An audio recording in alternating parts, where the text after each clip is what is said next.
Supreme leader شہید سید آیت اللہ خامنائی ان کا نماز جنازہ، اور اس کے لیے پاکستان کی طرف سے تو ہائی لیول ڈیلیگیشن کیا، جیسے آپ نے تذکرہ کیا، اس میں اسحاق ڈار صاحب بھی ہیں، محسن نقوی صاحب بھی ہیں، ہمارے فیلڈ مارشل سب سے پہلے پہنچے، وزیر اعظم پہنچے، ایون کہ بلاول بھٹو زرداری صاحب بھی اس ڈیلیگیشن کا حصہ ہیں، اور انہوں نے وہاں پر ان آخری رسومات میں شرکت کی، نماز جنازہ میں شرکت کی۔ لیکن بھارت کی گورنمنٹ کو انویٹیشن ایران کی طرف سے آیا، اس کے باوجود انہوں نے صرف 2 رکنی وفد وہاں بھیجا، وہ بھی کوئی بہت بڑی شخصیات نہیں ہیں، نون نہیں ہیں، گورنمنٹ میں ان کا کوئی اتنا بڑا رول سامنے نہیں ہے۔ ایسا کیوں؟ ایران تو ان کو اہمیت دے رہا ہے بھارت کو، لیکن بھارت کی طرف سے اس کو بالکل ڈاؤن پلے کیا گیا۔ میرا خیال ہے بھارت نے فیصلہ کر لیا ہے، نریندر مودی نے، کہ ہم پکے امریکن کیمپ میں اور اسرائیلی کیمپ میں ہیں۔ یہ ان کا پکا فیصلہ ہے، اور اس کا تعلق ہماری ریجن کے ساتھ بھی ہے، تو اس لیے انہوں نے نہیں بھیجا۔ وہ بھی ایک میسج ہے کہ ہم دوسرے کیمپ میں ہیں، اور اسی لیے ہماری طرف سے پوری فل فلیج 6-7 لوگ گئے ہیں۔ جی اچھا، خاصا ڈیلیگیشن ہے، سارے چلے گئے، یہاں کے وزیر اعظم کے مشیر بھی اس میں ہیں، نقوی صاحب بھی ہیں، مشرف زیدی، ہاں سب پہنچ گئے وہاں۔ جی تو اس لیے آئی تھنک ہم we are going out of a way to support Iran, and ہم چاہتے ہیں کہ کوئی نہ کوئی سیٹلمنٹ ہو جائے۔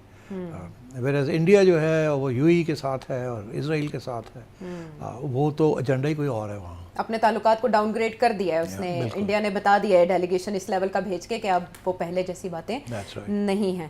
اچھا سیٹھی صاحب، پاکستان آؤٹ آف دا وے جا رہا ہے، کیا پاکستان ہی تھا جس نے باور کرایا ایرانیوں کو کہ ان کے اوپر کوئی اٹیمپٹ ہو سکتا ہے ان کو اسیسینیٹ کرنے کا؟ کیونکہ یہ نیو یارک ٹائمز کی ایک رپورٹ آئی ہے کل، جس میں یہ بتایا جا رہا ہے کہ یو ایس آفیشلز کو یہ لگ رہا تھا کہ اسرائیل کوئی پلان بنا رہا ہے کہ جو ایران کے سرکردہ رہنما ہیں جو اس پروسیس کو لے کر چل رہے ہیں، راکچی صاحب ہو گئے، غالباف صاحب ہو گئے، ان کو قتل کر دینا چاہیے جیسے ہی اسرائیل کرتا آیا ہے۔ تو آپ کو لگتا ہے کہ یو ایس نے پاکستانی حکام کی ہی مدد لی ہوگی اس کو ناکام بنانے؟ دیکھیے، جب سے یہ ایم او یو کی بات شروع ہوئی ہے، امریکہ کا بہت بڑا سٹیک ہے جی، تو وہ تو نہیں چاہیں گے نا کہ اسرائیل جو وہ حرکتیں کرنا چاہ رہا ہے یہ کنٹینیو کریں۔ انہوں نے کر تو لیا ہے نا، کتنے لوگ اسیسینیٹ کر دیے انکلوڈنگ سپریم لیڈر، تو کیا اس سے الٹا ہی ہو گیا نا، اور ہارڈ لائنرز آ گئے ہیں۔ یہی تو تنقید ہوئی ہے کہ یہ پالیسی جو تھی، ان کا یہ خیال تھا کہ یہ جیسے آپ ڈیکیپیٹیٹ کریں گے 8-10 لوگ ان کے، اور سارا کولیپس کر جائے گا، اوپر سے بمباری ہوگی، عوام کھڑی ہو جائے گی اور ریجیم چینج ہو جائے گی۔ وہ کچھ بھی نہیں ہوا۔ تو اب وہاں یہ ہے کہ یہ اسیسینیشن کے ساتھ ایران کو کوئی فرق نہیں پڑتا، ان کے نمبر 2 ایک دم نمبر 1 بن جاتے ہیں، اینڈ دے کیری آن۔ تو I think Israel of course اس کا تو ہمیشہ یہی موقف رہا ہے، ان کی اسیسینیشنز ان کی پالیسی کا حصہ ہے، they have carried them out all over the world. اچھا، اب یہ ہے کہ جو یہ خبر جو آئی ہے، اب یہ ایسے ہی نہیں کسی نے یہ چھاپ دی، امریکنز نے ہی یہ خبر لیک کی ہے کہ خطرہ تھا کہ جب آئے تھے، پوری ڈیلیگیشن آئی تھی پاکستان، یاد ہے آپ کو کتنے 60-70 لوگ آئے تھے، اور وہ آئے تھے، اور جب جانے لگے تو ہمارے جہازوں نے ان کو آنے وقت بھی اسکورٹ کیا اور جانے وقت بھی۔ اور پھر جو اسیسمنٹ ہے کہ امریکنوں نے پاکستانیوں کو کہا کہ ان کو بتائیں کہ اسرائیل کر سکتا ہے یہ کام، تو اپنا خیال رکھیں۔ تو امریکنوں نے یہ لیک کی بات، جو پاکستانیوں نے ان کو بتایا ایرانینز کو۔ ایرانینز نے جب جا رہے تھے تو انہوں نے یہ فیصلہ کیا کہ اگر پاکستان ایئر سپیس کے اوپر تو پاکستانی جیٹ سے اسکورٹ کر رہے ہیں، وہاں تو کچھ نہیں ہو سکتا۔ مگر جو خبر آئی کہ جیسے ہی یہ لوگ اڑے ہیں تو 2 اسرائیلی F-16 F-17 F-18 تو اڑ چکے تھے، ہوا میں تھے اوور ایرانین ایئر سپیس۔ اچھا، تو فکر یہ تھا کہ شاید دے will attack the year craft carrying the delegation. تو پھر وہ ڈیلیگیشن نے تہران نہیں گئی، وہ جیسے ہی انہوں نے کراس کیا پاکستان تو immediately went and landed at Mashhad, اور وہاں سے انہوں نے، تاکہ وہ آگے جائے نہ، وہ پاکستانی جہاز سے واپس مڑ گئے تھے، اور وہ تو ایران کے اندر نہیں گئے۔ تو اب ایران کے اندر وہ جا نہیں سکتے تھے اپنے، ان کی تو ایئر فورس ہی نہیں رہی، تو انہوں نے ایک دم لینڈ کیا ان مشہد، اور وہاں سے کوئی لوگ بسز میں اور کوئی لوگ گاڑیوں میں they made their way to Tehran. اور پروفیسر میرانڈی جو ہیں ان کے اسپوکسمین ہیں، ان کے ایک قسم کے، انہوں نے بھی پہلے یہ بتایا تھا کہ ہمیں خدشہ تھا کہ they may be an assassination attempt on our delegation. تو یہ اس میں وزن ہے، Israel is capable of doing this and they probably had planned it. امریکنوں کو پتہ چل گیا، امریکنوں نے پاکستانیوں کو بتایا، پاکستانیوں نے ایران کو سمجھایا، انہوں نے فیصلہ کیا کہ بس جیسے ہی ہم ایرانین ایئر اسپیس کے اندر آتے ہیں ویل امیڈیٹلی لینڈ، تاکہ ہم آگے نہ جائیں، آگے ہم اور طریقے سے بائی روڈ نکل جائیں گے, which is what they did. So this is a real thing. اسی لیے اب جب سوئٹزرلینڈ جانا تھا تو یہ پھر یہ گیم شروع ہو گئی کہ کیا سوئٹزرلینڈ میں کوئی اس قسم کی حرکت تو نہیں ہوگی کہ یہ لوگ پھر اٹیمپٹ کریں گے اسرائیلیز, بیکاز یورپ میں they very strong, Mossad is very strong in Europe. تو یہ موساد وہاں نہ کوئی اٹیک کر کے غالب کو اٹیک نہ کر کے اسیسنیٹ نہ کریں, جس کی وجہ سے پھر یہ افواہیں شروع ہو گئی.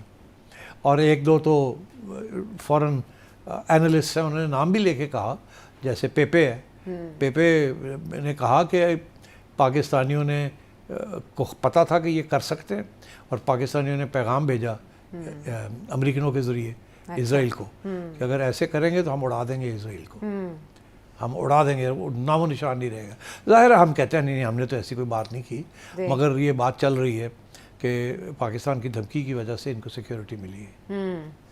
تو وہ ڈیسپریٹ اسرائیل جو اس سے پہلے ایرانی نیوکلیئر سائنٹسٹ کو مار چکا ہے, علی لاریجانی صاحب سمیت دیگر شخصیات کو وہ ختم کر چکا ہے, یہ جو اگلے مذاکرات کی سٹیج ہوگی کیا وہ اس پہ کسی کارروائی کا ارادہ نہیں رکھے گا؟ اب جیسے مذاکرات برگن اسٹاک سے دوحہ سیکنڈ راؤنڈ جو ہوا جہاں ٹیکنیکل لیول کے مذاکرات ہوئے ہیں, اب اگلے راؤنڈ کے لیے کہا جا رہا ہے کہ پھر اسلام آباد. یہ خبریں آ رہی ہیں اب جو اگلی میٹنگ ہے وہ قطر میں ہوگی, ہو سکتا ہے اس کے بعد واپس آ جائیں ٹو پاکستان, اور قطر از کلوزر ٹو ایران, اور وہاں آنا جانا اتنا مشکل نہیں ہے.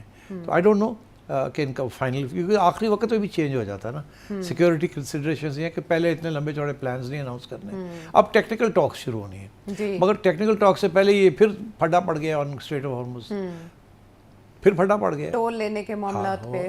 اب پھر تو اب یہ کہاں جائے گا, well have to wait and see, because مجھے ایسے لگتا ہے کہ ایران نے یہ فیصلہ کیا ہے کہ جب بھی کوئی گڑبڑ کرتا ہے امریکہ یا اسرائیل تو اس کا رسپانس دینا ہے.